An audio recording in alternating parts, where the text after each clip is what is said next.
जय श्री राम। मित्रों,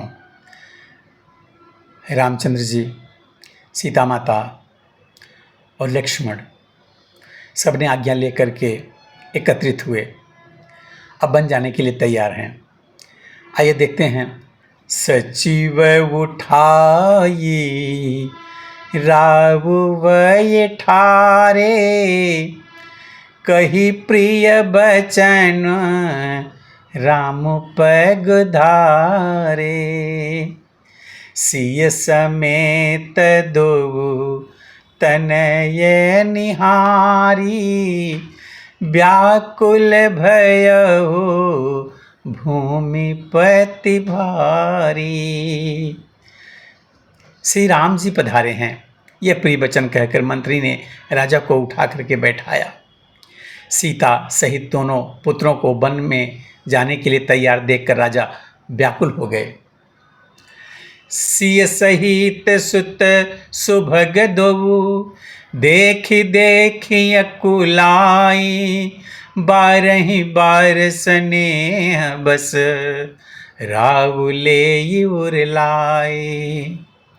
सीता सहित दोनों सुंदर पुत्रों को देख देख कर राजा कुलाते हैं और स्नेह बस बारंबार उन्हें हृदय से लगा लेते हैं। सकई न बोली बिकल नर नाहु, शोक जनित उर दारुण दाऊ। नाई शीशु पद अति अनुरागा, उठि रघुवीर विदा तब मांगा। राजा व्याकुल हैं, बोल नहीं सकते। हृदय में शोक से उत्पन्न हुआ भयानक संताप है। तब रघुकुल के वीर श्री रामचंद्र जी ने अत्यंत प्रेम से चरणों में सिर नवाकर उठकर विदा मांगी। पितु आशीष हाय सुमोहि दीजे, हरस समय बिस मऊ मत कीजे। तात किए प्रिय प्रेम प्रमादु, जसु जग जाई होई अपवादु। हे पिताजी, मुझे आशीर्वाद और आज्ञा दीजिए। हर्ष के समय आप शोक क्यों कर रहे हैं? हे तात, प्रिय के प्रेमवश प्रमाद, कर्तव्य कर्म में त्रुटि करने से जगत में यश जाता रहता है और निंदा होगी। सुनि स्नेह बस उठी नर नाहा, वैठारे रघुपति गहि बा। सुनहु तात तुम कहूँ मुनि कहाई, राम चराचर नायक यही। यह सुनकर स्नेहवश राजा ने उठकर से रघुनाथ जी की बाँह पकड़कर उन्हें बैठा लिया और कहा, हे तात सुनो, तुम्हारे लिए मुनि लोग कहते हैं कि श्री राम चराचर के स्वामी हैं। शुभ अरु अशुभ कर्म अनुहारी, ईसु देई फल हृदय विचारी। करई जो कर्म पाव फल सोई, निगम नीति ऐसी कह सब कोई। शुभ और शुभ कर्मों के अनुसार ईश्वर हृदय में विचार करके फल दे देता है। जो कर्म जैसा करता है वैसा फल पाता है। यही वेद की रीति है, यही वेद की नीति है, यह सब कोई कहते हैं।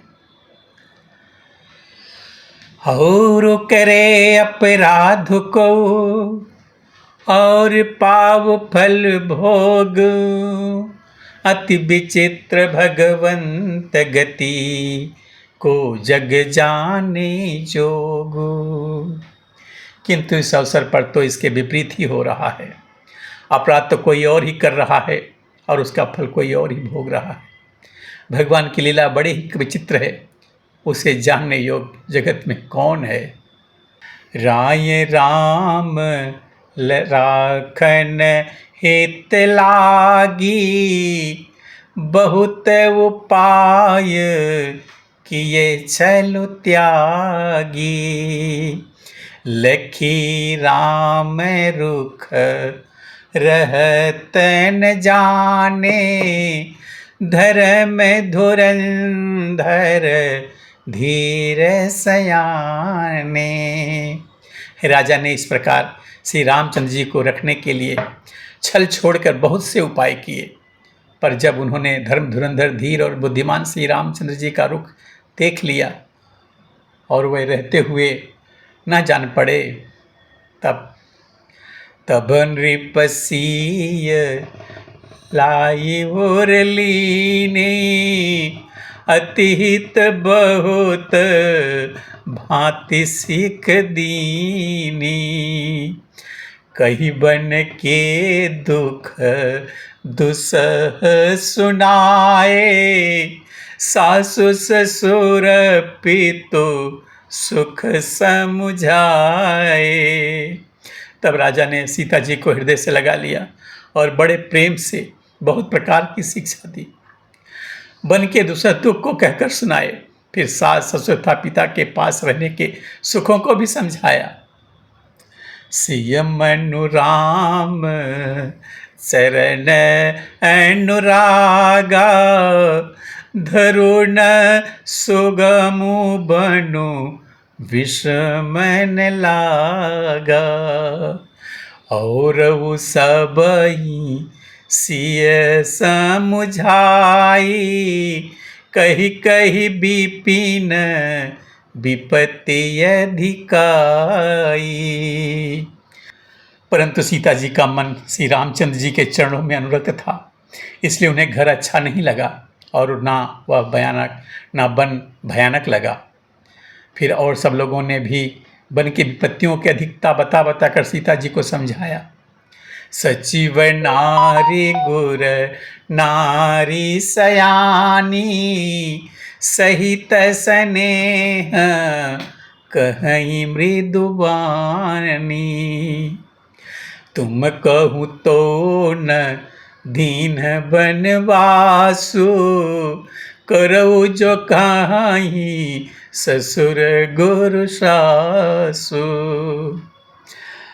मंत्री सुवंत की पत्नी और गुरु वशिष्ठ जी की स्त्री अरुंधति जी तथा और भी चतुर स्त्रियां स्नेह के कारण कोमल वाणी में कहती हैं कि तुमको तो राजा ने वनवास नहीं दिया है, इसलिए जो ससुर गुरु और सास कहें तुम वही करो, तुम यहीं रुक जाओ। सिख शीतली हित मधुर मृदो, सुनिशितहि न सुहानी। शरद चंद्र चंदिनी लगत, जनु चकई अकुलानी। यह शीतल हितकारी मधुर और कोमल सीख सुनने पर सीता जी को अच्छा नहीं लगा। वह इस प्रकार व्याकुल हो गई मानो शरद ऋतु की चंद्रमा की चांदनी लगते ही चकई व्याकुल हो जाती है।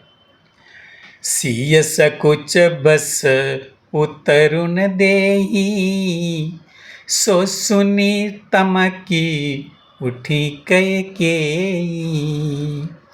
मुनिपट भूषण भाजन आनी, आगे धरी बोली मृदुवानी। सीता जी संकोच बस उत्तर नहीं देती। इन बातों को सुनकर कैकेयी तमतमा कर उठी। उसने मुनियों के वस्त्र आभूषण माला मेखला आदि और बर्तन कमंडलू आदि लाकर श्री रामचंद्र जी के आगे रख दिए और बोली, नृपहि प्राण प्रिय तुम रघुवीरा, शील स्नेहन छाड़ी भीरा।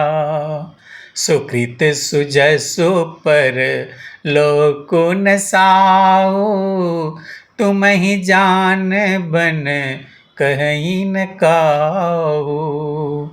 हे रघुवीर, राजा को तुम प्राणों के समान प्रिय हो।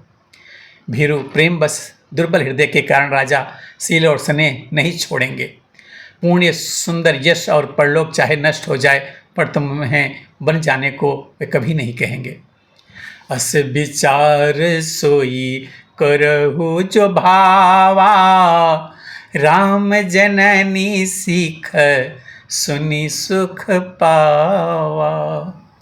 भूपहि बचन बान सम लागे, करहिन प्राण पयान भागे। ऐसा विचार कर जो तुम्हें अच्छा लगे वही करो। माता की सीख सुनकर श्री रामचंद्र जी ने बड़ा सुख पाया, परंतु राजा को ये वचन बाण के समान लगे। वे सोचने लगे, अब भी अभागे प्राण क्यों नहीं निकल जाते। लोग बिकल मूर्छित नर नाहु, काह करिया कछु सूझन काहू। रामु तुरत मुनि वेशो बनाई, चले जनक जननी सिरुनाई। राजा मूर्छित हो गए, लोग व्याकुल हैं, किसी को कोई सोच नहीं पड़ता कि क्या करे। श्री रामचंद्र जी तुरंत मुनि का वेश बनाकर और माता पिता को सिर नवाकर चल दिए। मित्रों, अब आगे की कथा हम अगली वीडियो में देखेंगे। तब तक के लिए जय श्री राम।